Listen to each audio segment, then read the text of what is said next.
Well, I've been excited about sharing this message with you. I've known that I was coming out of this passage, and it's a story that's probably familiar with most of you, the story of Ruth and Boaz. But I've known that we're going to be moving in this direction really since August.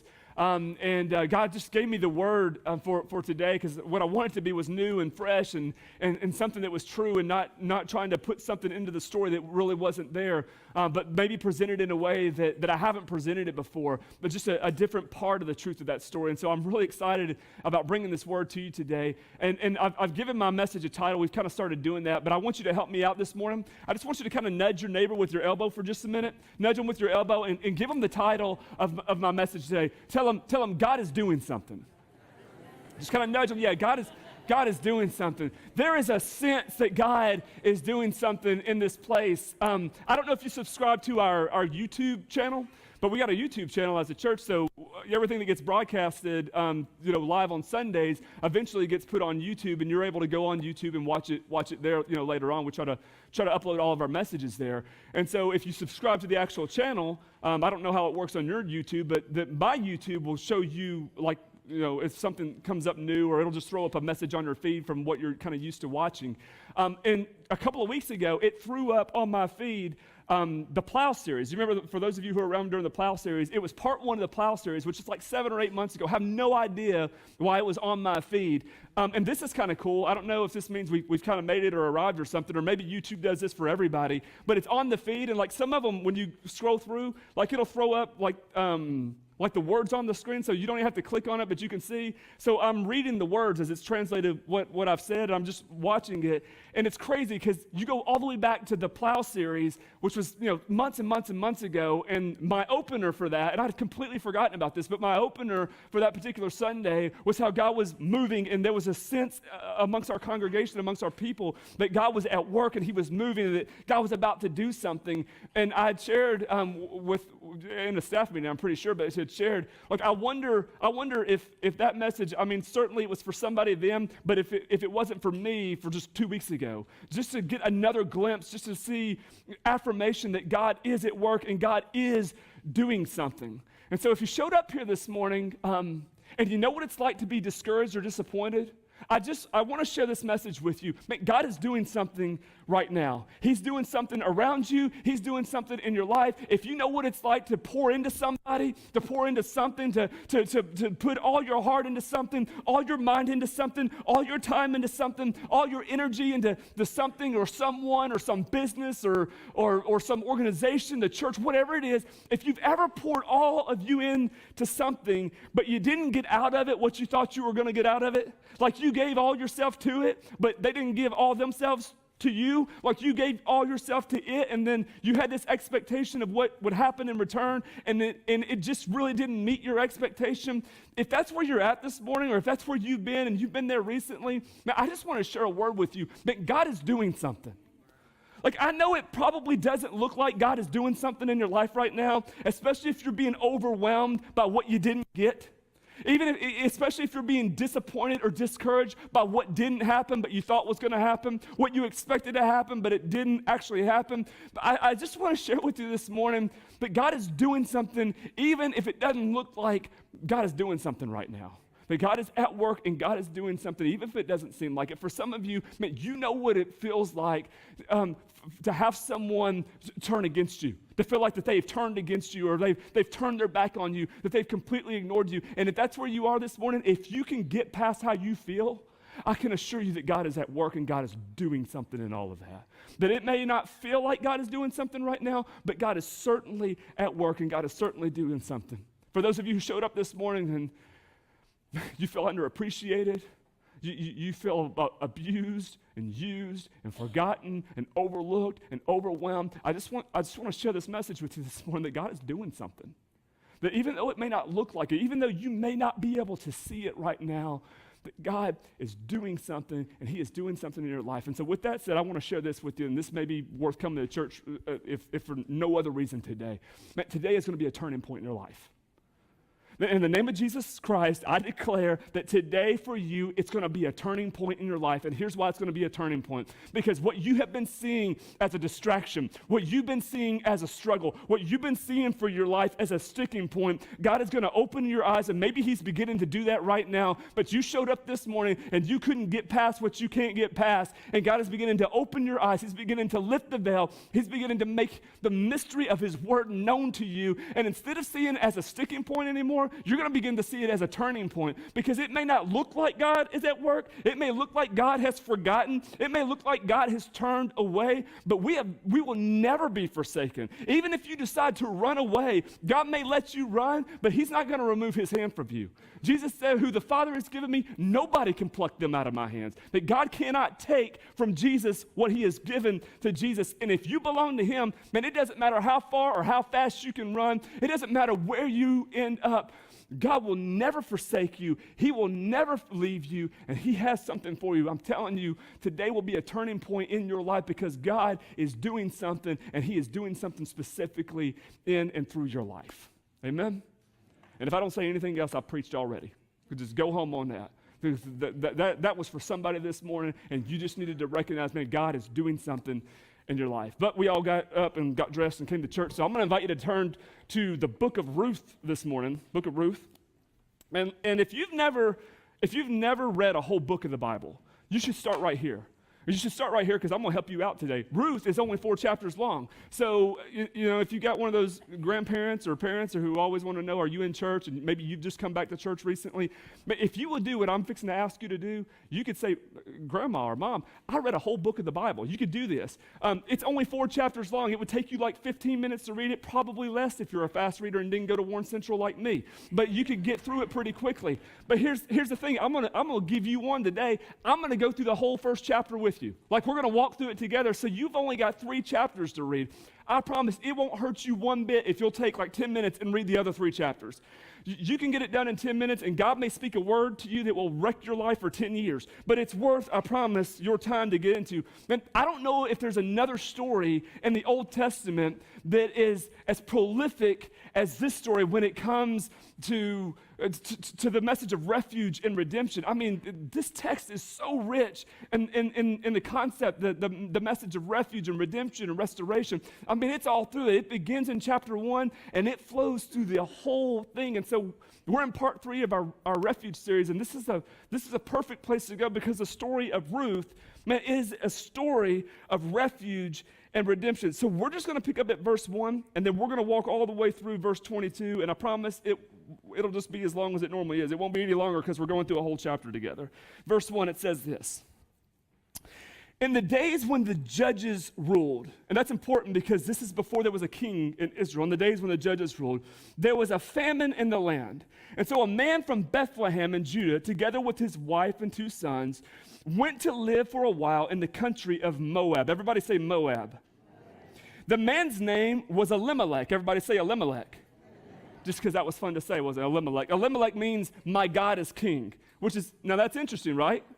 His name is my God is king, because they lived during a time when there is no king in Israel. They live in a time where there's judges. So at this moment in the history of the Hebrew people, Israel is a nation under God with laws that are ruled by judges. Like, I wonder where our founding fathers got the idea to be a nation under God of laws that's ruled by judges. They were a nation ruled by judges, and Elimelech is this guy whose name means, well, my God is king. I don't need a king because my God is king. His wife's name was Naomi. Everybody say Naomi. That name means pleasant. Naomi. And the names of his 2 sons were Mahlon and Chilion, and I have no idea what those 2 names mean. They were Ephrathites from Bethlehem, Judah, and they went to Moab and lived there. So I want to start here this morning. Moab is a place of oppression and violence.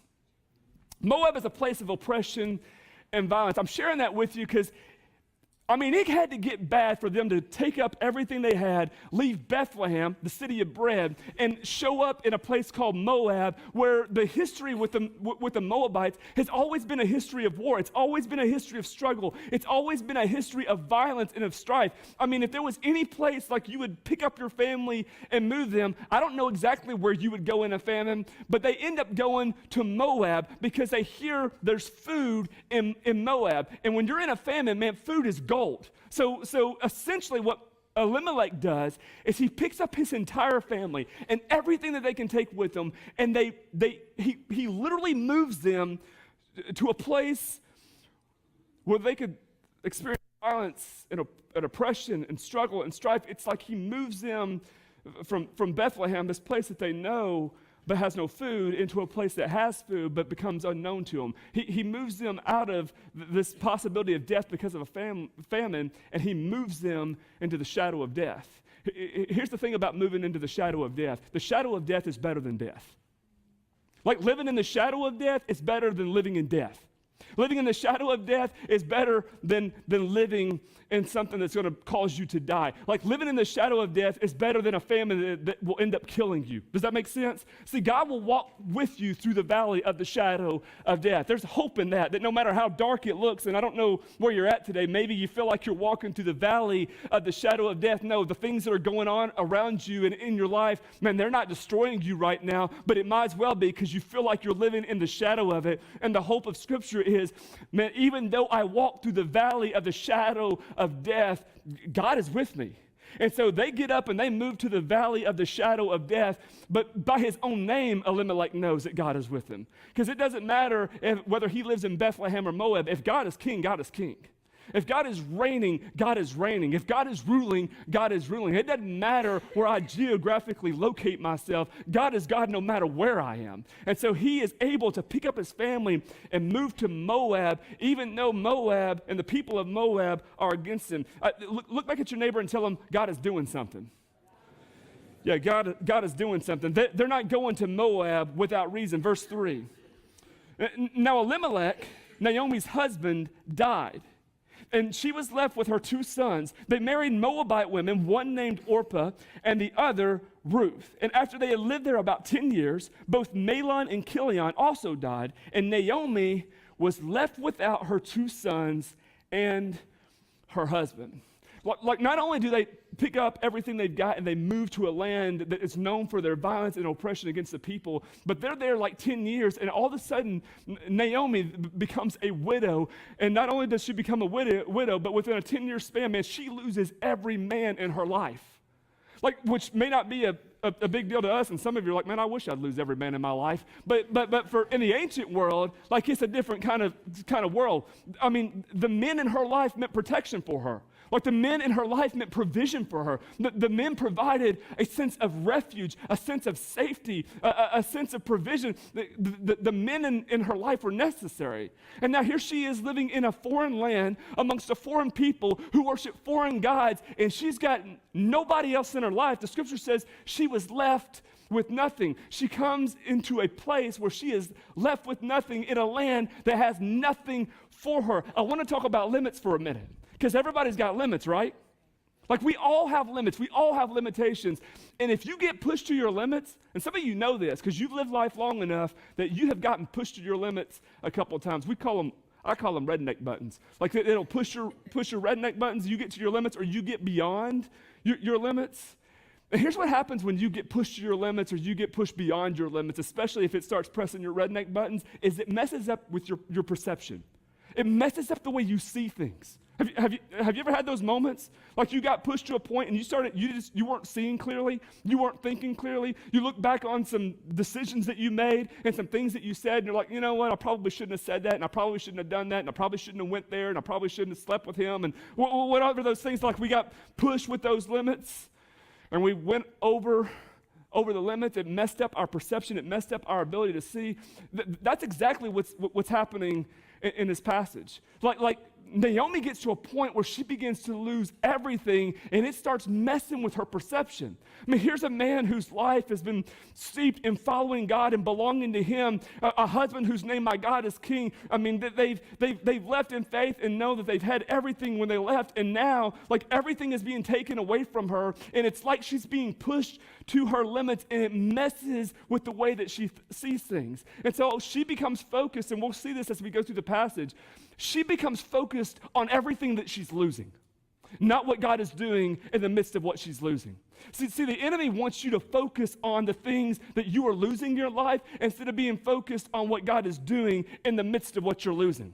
God will use what you lose. God is using what you're losing. Some of you guys are losing things out of your life. You're losing opportunities. You're losing jobs. You're losing relationships. You're losing intimacy. Whatever it is that you're losing this morning, whatever you feel like you're losing, it's possible that God can use all of what you're losing to bring you into his promise, into his way, into his will for your life. But you have an enemy who wants to distract you by what you're losing. Because see, if he can get you focused on the opportunity that you just missed, you'll miss the opportunity that God's lining up for you. If God can get you so distracted that you can't get past the intimacy that you have lost, it'll cause you to miss the intimacy that God is calling you into. It's possible to get so distracted by things that seem like they're walking out of your life that you completely miss what God is bringing into your life. It's possible to get so distracted by what seems like is going wrong and not your way that you miss everything that is going right and that God is doing in your way.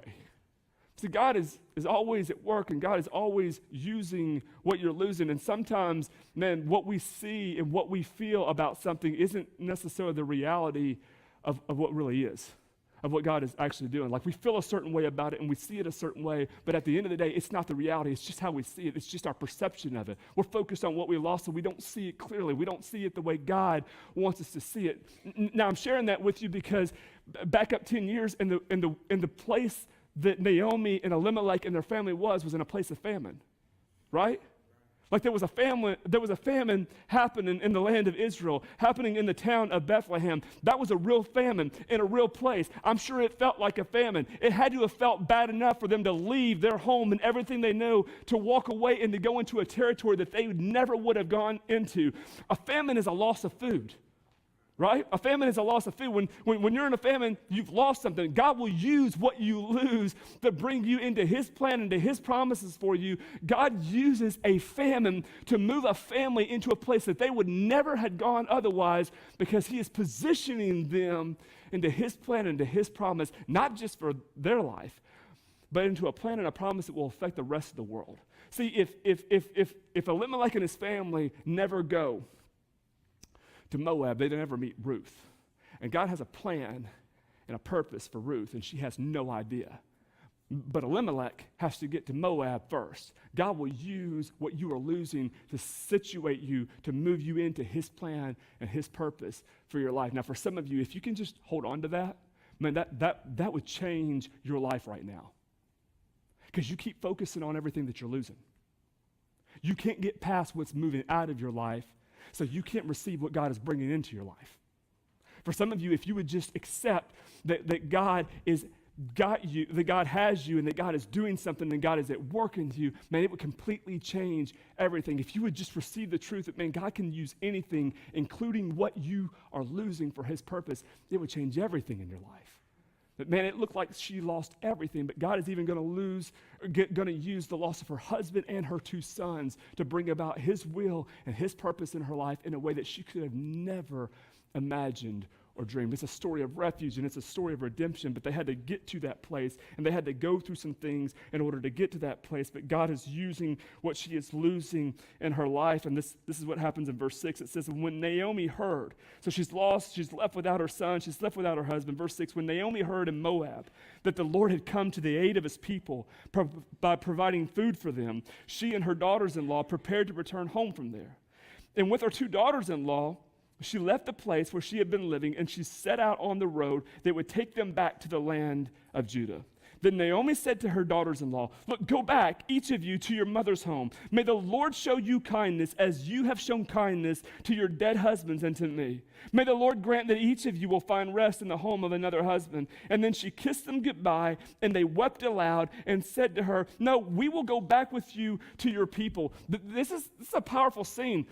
So Naomi hears that God's at work back in Bethlehem, that God has been kind to his people there. He's providing food for them there. And immediately she gets excited and she knows, okay, I don't have to stay in Moab anymore, and I'm not going to stay in Moab anymore because I've lost everything that I have. So I'm going to get up and I'm going to go back to Bethlehem. And then her daughters-in-law, Orpah and Ruth, are there, and they are like, okay, well, we'll just go with you. I mean, if you're leaving, then we're leaving too. We're gonna go with you. And they're about to get into basically this disagreement along the way because Ruth doesn't think that their daughters-in-law ought to go with them because Ruth is in a bad place. Ruth, the way she sees what's happening to her isn't good because she just keeps feeling like it's disappointment after disappointment. So she says, may the Lord show you kindness as you have shown kindness to your dead husbands. And that's interesting, right? Not may the Lord show you kindness the way he's shown me kindness. May the Lord show you kindness the way you've been kind to me and to your dead husbands. See, Ruth has gotten herself to a place where it's not that she ignores God. It's not that she doesn't think that God is at work and that God is real. She just thinks that God doesn't have her best interest in mind. Like she's gotten herself into a place where she thinks that God didn't even care. So God, I recognize that you're real, and God, I recognize that you're at work and you're doing something. Obviously, man, you're providing for your people over in Bethlehem, so I'll go back there where you're providing. But here, it doesn't feel like you've been very kind to me. And so my prayer for these girls is, God, would you just be merciful and show them kindness the way they've shown me kindness? See, when you live disappointment after disappointment after disappointment after disappointment, if you live in discouragement after discouragement after discouragement, and it begins to mess with your perception, and all you're focusing on is the things that disappoint you and the things that have discouraged you, man, you could get into a really bad place really quickly. You could end up into a really dark place really quickly, and everything begins to be seen through that prism, through that light, that you are seeing everything through your disappointment and your discouragement. But listen, don't let your disappointments cause you to miss what God is doing. Don't let what is disappointing you right now cause you to miss what God is doing in your life. What the enemy wants you to do is get caught up in your disappointments. Don't get so caught up in what is disappointing you and what you find discouraging in your life because it's not going your way or it's not happening the way you thought it was going to happen. Don't let those things discourage you to the point. I'm not saying don't be discouraged because you're probably going to get discouraged. That would be an impossible thing to ask. I'm not saying that you're never going to be disappointed. It would be impossible to ask you to never get disappointed. What I'm saying is don't allow your disappointments and the discouragement that ends up settling in your heart, don't let it settle to a point where it causes you to miss what God is doing because God is doing something even in this moment, even in the midst of all of our loss. So she says, look, go back to your homes. I will pray that God will be good to you as you have been good to me. She kisses them goodbye. They weep and they said, no, if you're leaving, we're leaving with you. We'll go back with you. Verse 11. But Naomi said, return home, my daughters. But why would you come with me? Am I going to have any more sons who could become your husbands? Return home, my daughters. I am too old to have another husband. Even if I thought that there was still hope for me, even if I had a husband tonight and then gave birth to sons, would you wait till they grew up? I mean, would you remain unmarried for them? No, my daughters, it's more bitter for me than it is for you because the Lord's hand has turned against me. Man, it's gotten so bad in her life that she even thinks that God has turned his hands against her. Like she looks around at everything that's happened to her and she's saying, look, girls, I mean, my daughters, I don't have anything for you. I mean, God has turned his hand against me so that I don't even have anything in my life. Like, I don't have a husband right now, so I can't provide a man. I don't have a man in my own life, so I can't provide a man for you. And even if I did, even if I had a husband tonight and could have a baby, like right now, would you wait till the baby's grown enough for them to become your husband? I mean, of course you're not. Like, I don't have any. It would be better for you just to stay here in Moab, to go back to your people, go back to your families, go back to your moms. Let them start over again. There's still time for you. There's not time for me, but there's still time for you. Look, even God has turned his hand against me. She is looking at everything that's happening in her life, and she thinks that because there's disappointment, she thinks because there's so many discouraging things in her life, that it's some sort of indicator of God's absence, and that's a lie. See, the enemy will try to convince you that the things that are happening in your life that are disappointing you and discouraging you is an indicator that God's really not with you. Now, I know we're good church people, so we don't see it that way, right? Like, we don't always look at it and see it that way. I mean, we would probably never voice that because we know better. But inside of us, sometimes we begin to feel and think, maybe God doesn't care. Like, maybe God doesn't care about what's going on. I mean, if God really cared, why does it keep happening to me over and over again? Really, the story of Naomi and the story of Orpah is that God is at work in all of that, and just because there are disappointments in your life, man, that doesn't mean that God is absent. That God's at work in all of it. And some of you showed up at church today, and you're dealing with a lot of disappointments.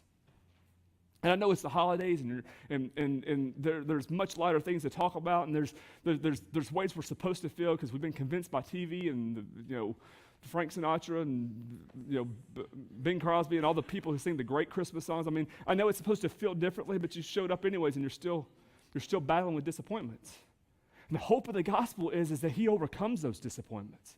That even in the midst of them, God is still there, and God is still at work, and God is still doing something. And so Naomi, she tries to talk her daughters-in-law out of it, and she says, "Look, I got nothing for you. There's nothing I can do, but don't let your anger and don't let your bitterness and disappointment blind you to what God is doing." Look at the next passage, verse 14. At this they wept aloud again, and then Orpah kissed her mother-in-law goodbye, but Ruth clung to her. Now I want to stop and talk here for just a minute, because this is a powerful passage. This was a prophetic word from me that the Lord gave me on Tuesday. So this whole story begins to play out. And we get to the scene that's actually the turning point of the story. Like, what happens right here in this moment begins to be the turning point in the story of Ruth. It begins to be the turning point in Naomi's story. That Naomi realizes over a period of 10 years, man, she has lost everything and she's got nothing else. All she's got is these daughters, and she can't even do anything for her daughters-in-law because she's a woman living in the ancient world.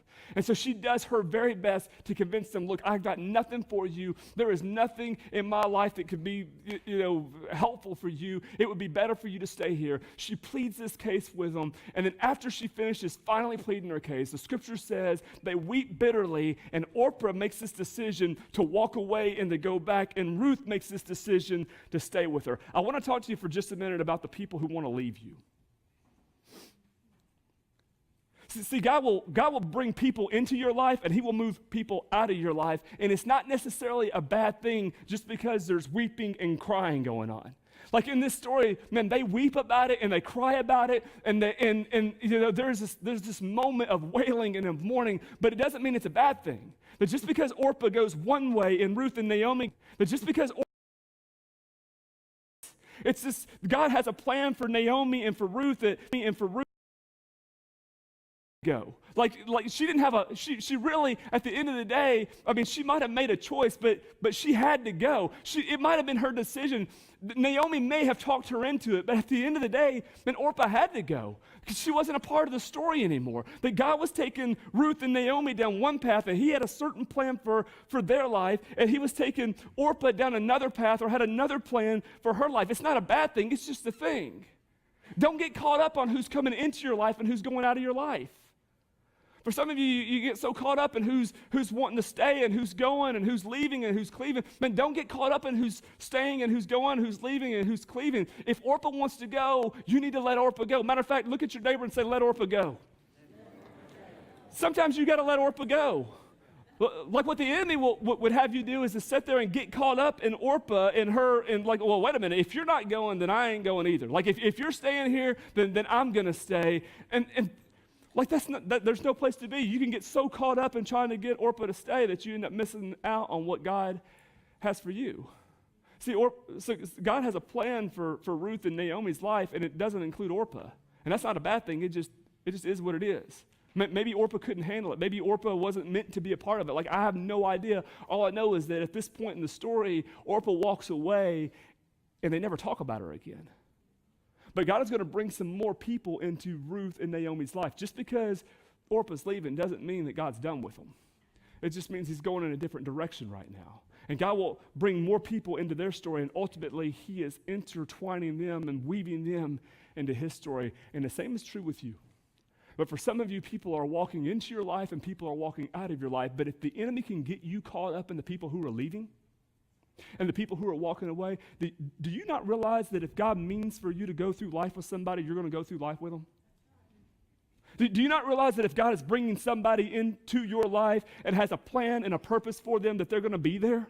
That if God has ordained it to be, if he has predestined it to be, to use a word that scares a lot of people in Baptist churches, if God has ordered it to be, then it's going to be. Like nothing can change that. Nothing can take that away from God. And so if they're leaving you, and some of you are dealing with it because you can't understand why they want to leave you.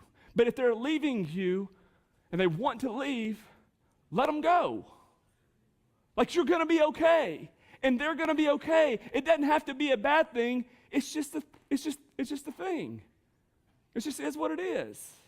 That God can work in one place as much as he can work in another place. At the end of the day, that God is doing something, but if you're not careful, you'll get caught up in the semantics of it and you'll miss what God is trying to do. If Ruth and Naomi stay because Orpah decided to stay, then they would never experience what God was about to do in and through their life. And God was about to move in a way and act in a way that was incredibly powerful in this moment.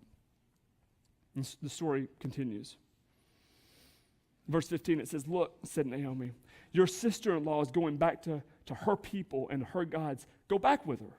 But Ruth replied, "Man, don't urge me to leave you or to turn back from you. Where you go, I will go, and where you stay, I will stay. Your people will be my people, and your God, my God. Where you die, I will die, and there I will be buried. May the Lord deal with me, be it ever so severely, if even death separates you and me."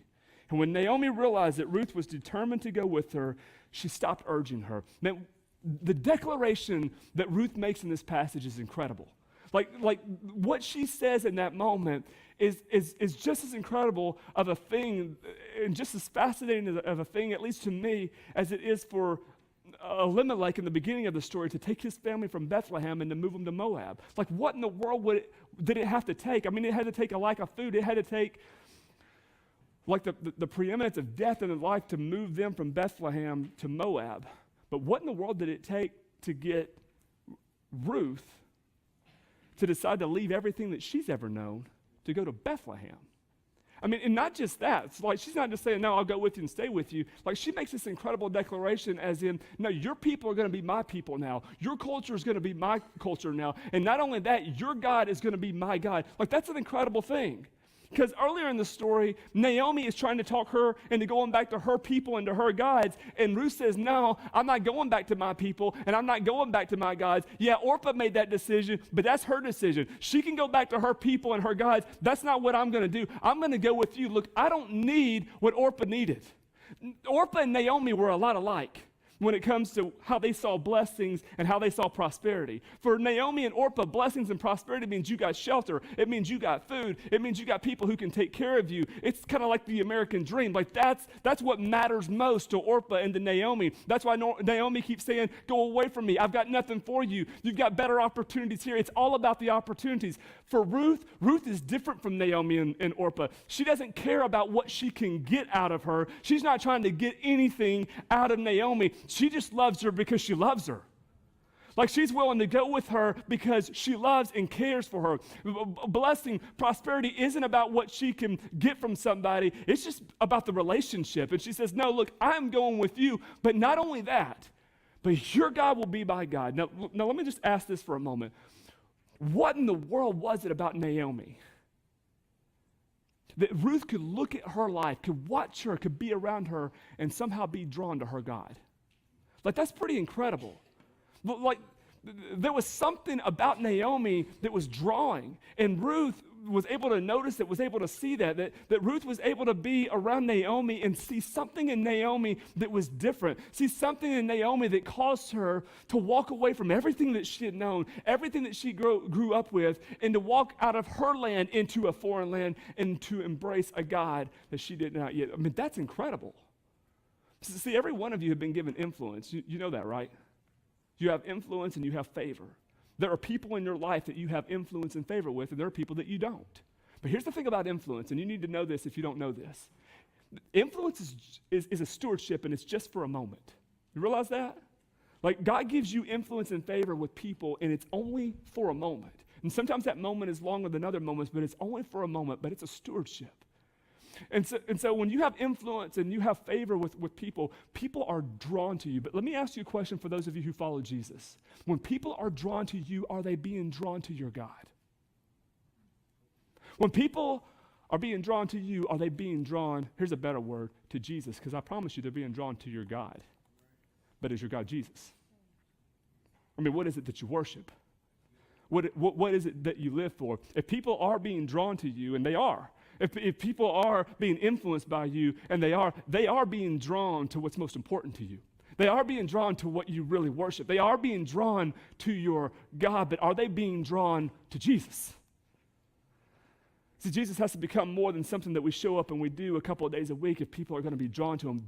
This is what's crazy about Naomi's story. Man, there was something so drawing to her that even in her bitterness in this moment, because she thinks God's turned against her.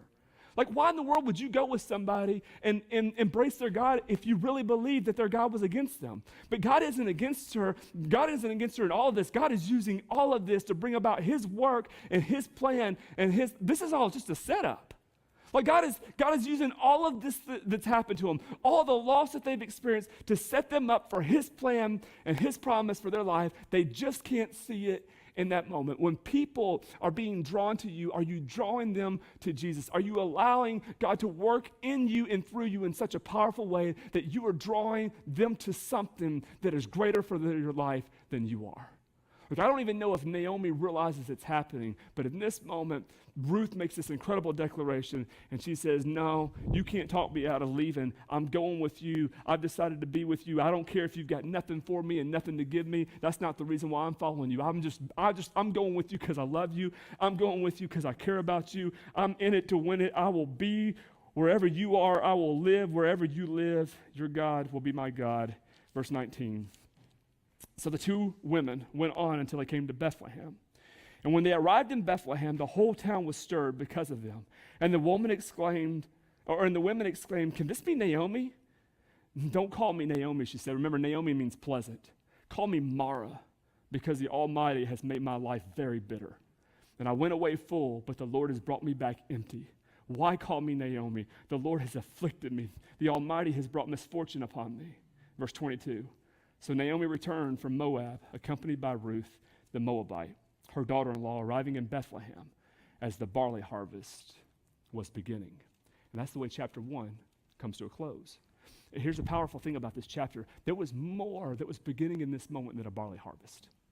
Like the barley harvest is just a tilt of the hat forward. It's just a nod forward about what God was about to do. That there was more that was beginning in their life than a barley harvest. This was the beginning of the turning point for their life. They've already made it back to where God has shown up and where God is at work in this moment. And now God is about to do something, and he's going to do something in an incredible way. God had to use all the things that they had lost to get them to this moment so that Ruth could end up meeting a guy named Boaz.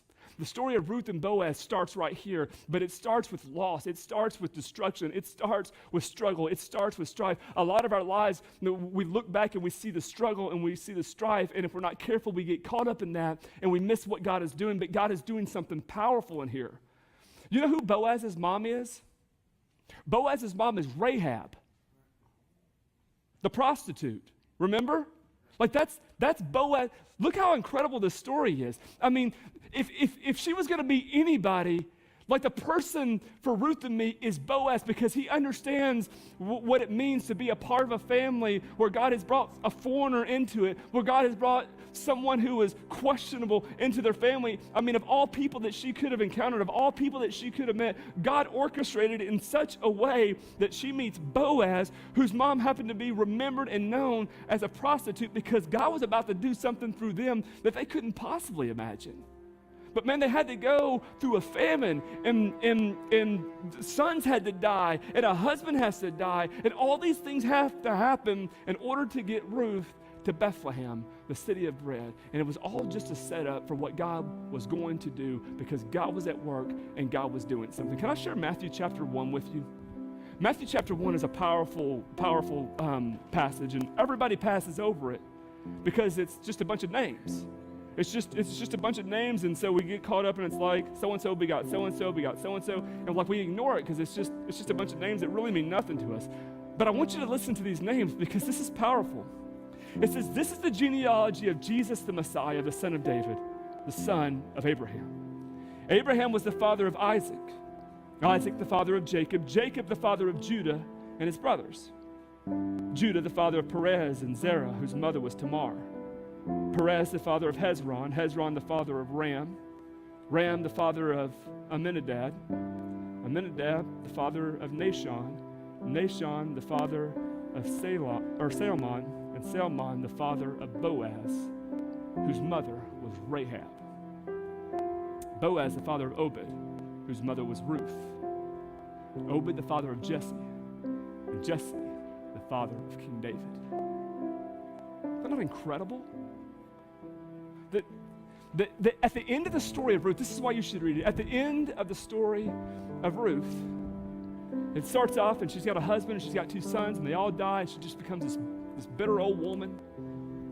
She's old because she's old, not because I'm just calling her a bitter old woman.